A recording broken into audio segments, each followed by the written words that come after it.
बिल्कुल ठीक। अच्छा, चलिए सर, किसी मुल्की और कौमी सलामती मामले पर अस्करी क़यादत से मुलाकात हो गई। एपीसी के बाद इन मुलाकातों को शेख रशीद जैसे सियासतदान के ज़रिए लीक करवा दिया जाता है। क्या ये मुनासिब रवैया है?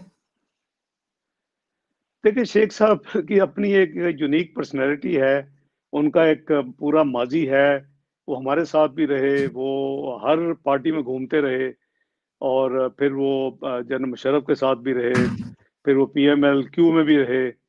और उसके बाद आपने देखा कि अभी जब इलेक्शन लड़े तो वो कहते थे ये सीटें मियाँ साहब की हैं, वो लंबी स्टोरी है, अब सबको पता है मियाँ जी। शेख रशीद साहब का।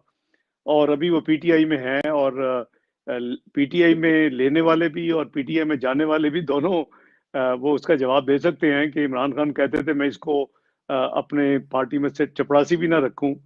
और आप इनके माजी के जो इंटरव्यू भी देखें तो वो तो एक बात है, वो पार्टी जाने पीटीआई और शेख शेख साहब जाने के इस वक्त उधर है, अगली नेक्स्ट कहाँ होंगे।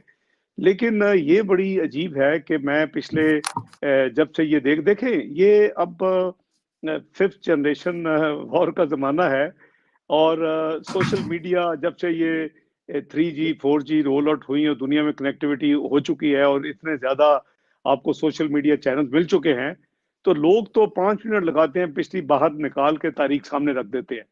अब वो शेख साहब को दिखा रहे हैं, मैं तो अफ़सोस होता है कि इतना सीनियर सियासतदान हो और सारी ज़िंदगी उसने सियासत में चले सियासत की या झक मारी है, मैं नहीं कहता, ये उनके लोग फैसला करेंगे। लेकिन वो एक तरफ कह रहे हैं जी मैं अपना उनकी फ़ौज की तर्जुमानी कर रहा, मुझे फ़ख्र है कर रहा हूँ। और आज ही मैंने ये क्लिप देखा और साथ ये क्लिप चल रहा है कि वो कहता है मैं किसी का तर्जुमान नहीं हूँ। यानी वो 2 मुख्तलिफ मौकों के, एक माज़ी का है, एक हाल का है। तो मैं ये तो उनसे ज़्यादा जिनको वो क्लेम कर रहे हैं मैं तर्जुमानी कर रहा हूँ, उनको चाहिए और कि जी वो इसको अनाउंस करें कि क्या वो वाक़ई उनके तर्जुमान हैं और उनको उन्होंने ये काम दिया है। उनकी तो अपनी तर्जुमानी के लिए एक अदारा है बाकायदा, आईएसपीआर, जो कि उन अदारों की तर्जुमानी करता है।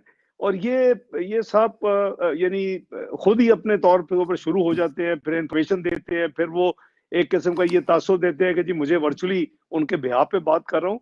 तो ये मुनासिब नहीं है, ये अदारे के लिए मुनासिब नहीं है, जिन लोगों को कोट करते मुनासिब नहीं है, ये सियासत के लिए मुनासिब नहीं है, ये असूलों की बात नहीं है जो कुछ वो कर रहे हैं।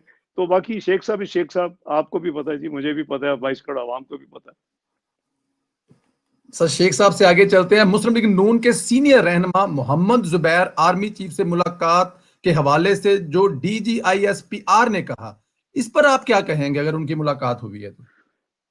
देखिए, एक तो ये है कि मोहम्मद जुबैर उमर साहब अपनी जो है मैं अपना ये तो नहीं कहूँगा कि अपनी वो सफाई पेश कर, जो अपनी क्लैरिफिकेशन वर्चुअली उन्होंने उसके जवाब में उनकी एक ट्वीट आई, अगर आपने देखी हो, तो उन्होंने कहा जी मेरे 40 साल के ताल्लुकात हैं, हम फैमिली लेवल पे मिलते हैं, हम खाने इकट्ठे खाते हैं।